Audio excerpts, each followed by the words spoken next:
Welcome to the exciting universe of music theory. Are you ready to learn? Then let's begin. Today we will talk about Scale 3231, Kataptyllic, which sounds like this.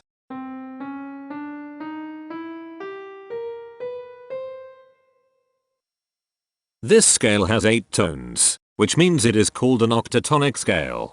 This is a bracelet notation diagram of scale 3231. The shaded circles represent tones that appear in the scale, and they are read clockwise, starting at the top.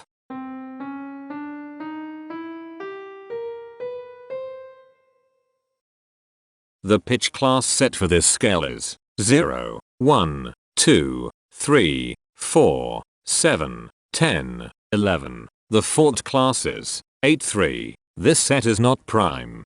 The structure of a scale is a description of the interval distance between each successive tone. This scale has a structure of 1 1 1 1 3 3 1 1.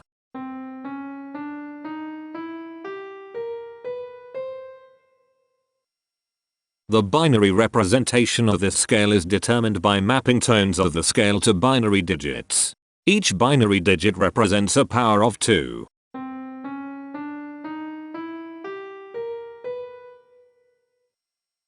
To get the scale number, we add the powers of 2 together.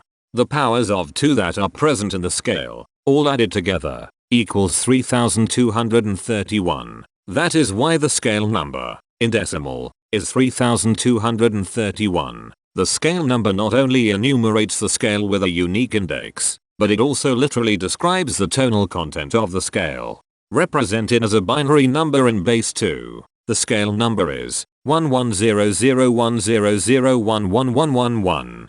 Here are the common triads present in this scale. The diagram in the center is a graph of parsimonious voice leading between triads. There are 3 major triads. There are 3 minor triads.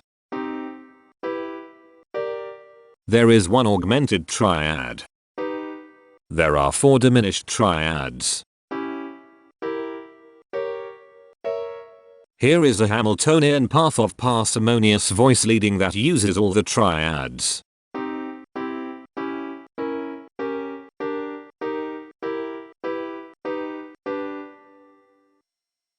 This scale has 8 modes. The first mode is itself. The second mode is scale 3663, also known as Untitled. It sounds like this.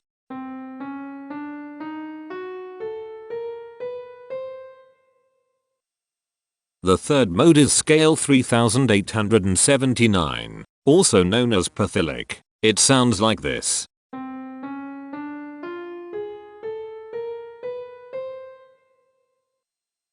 The fourth mode is scale 3987, also known as Lyric. It sounds like this.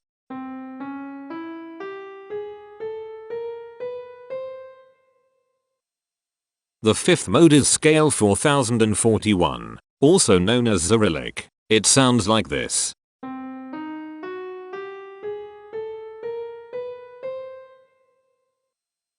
The sixth mode is scale 1017, also known as Diphthilic. It sounds like this.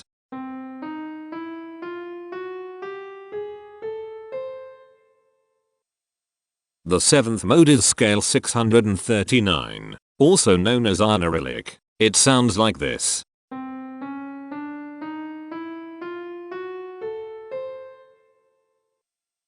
The eighth and last mode is scale 2367, also known as Lyric. It sounds like this.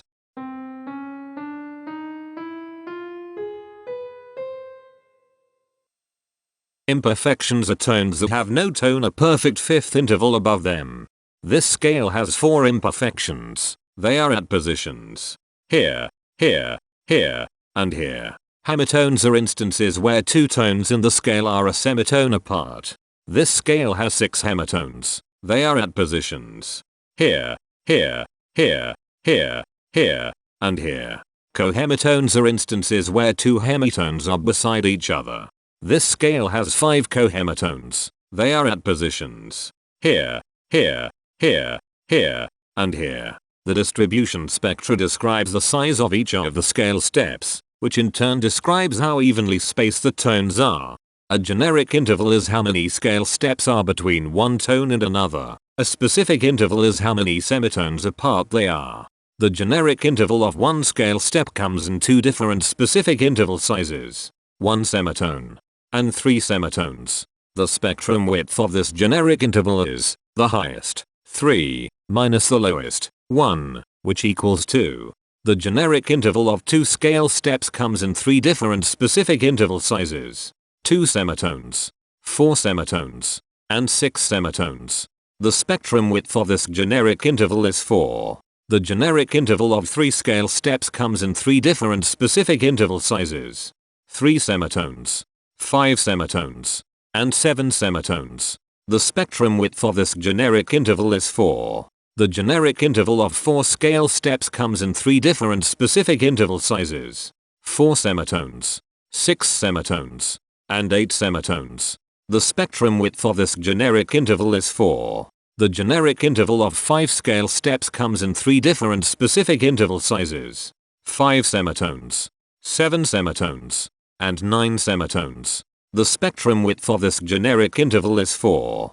The generic interval of 6 scale steps comes in 3 different specific interval sizes, 6 semitones, 8 semitones, and 10 semitones. The spectrum width of this generic interval is 4. And finally, the generic interval of 7 scale steps comes in 2 different specific interval sizes, 9 semitones, and 11 semitones. The spectrum width of this generic interval is 2. The spectrum variation is the sum of all the widths, divided by the number of tones. The spectrum variation of this scale is 3. Since the variation is greater than 0, this indicates that the scale is not perfectly even. The highest spectrum width is 4. Since this is greater than 1, we know that this scale is not maximally even. If every spectrum has exactly 2 specific intervals, we call that the Myhill property. This scale does not have the Myhill property. Since the generic interval ranges overlap, this scale is an improper scale. The interval vector of a scale is a description of what intervals exist between its tones. There are 6 intervals with the size of 1 semitone. They are here, here, here, here, here, and here. There are 5 intervals with the size of 2 semitones. They are here, here, here, here, and here. There are 6 intervals with the size of 3 semitones. They are here, here, here, here, here, and here. There are 5 intervals with the size of 4 semitones. They are here, here, here, here, and here. There are 4 intervals with the size of 5 semitones. They are here, here, here, and here. There are 2 intervals with the size of 6 semitones. They are here, and here. Each interval does not appear in this scale a unique number of times, so this is not a deep scale. Heteromorphisms are comparisons between every interval in a set. They can be classified as contradictions, ambiguities, and differences. A contradiction exists when a small generic interval has a bigger specific size than a larger generic interval. For example, if a generic third interval has a larger size in semitones than a generic fourth interval, that is a contradiction.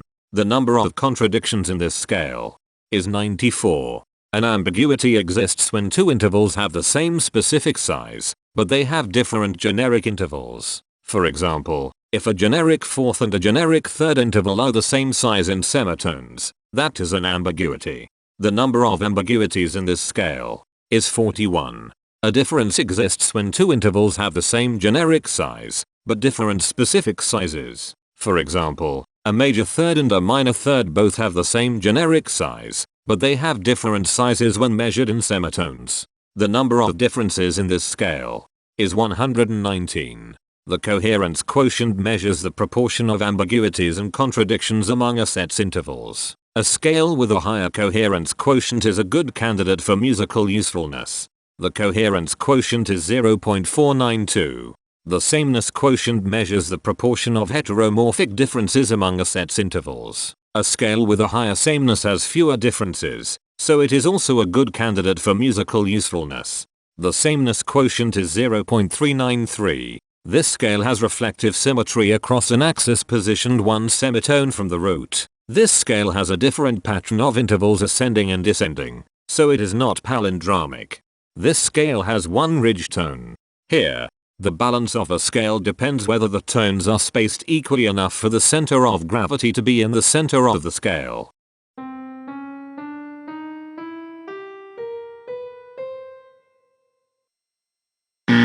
This scale is not balanced. The inverse of a scale is a mirror image. It is what you get when the sequence of intervals is reversed. The inverse of this scale is scale 3879, also known as Kataptyllic. This scale is achiral, since it can transform into its own reflection by a rotational transformation. This scale has no rotational symmetry. For even more detail about this scale, visit ianring.com/musictheory/scales/3231. If you found this video informative, please consider supporting this channel by becoming a patron. Of course, not everyone has the means to support a project like this one financially, and that's okay. But if you are able to spare just $1 a month, your help is deeply appreciated. It will not only allow others to continue enjoying this series for free, but will also go toward improving the quality and quantity of music theory resources we can provide. Go to patreon.com/musictheory and join others like yourselves who totally geek out on all this nerdy stuff. Thank you to these Patreon patrons.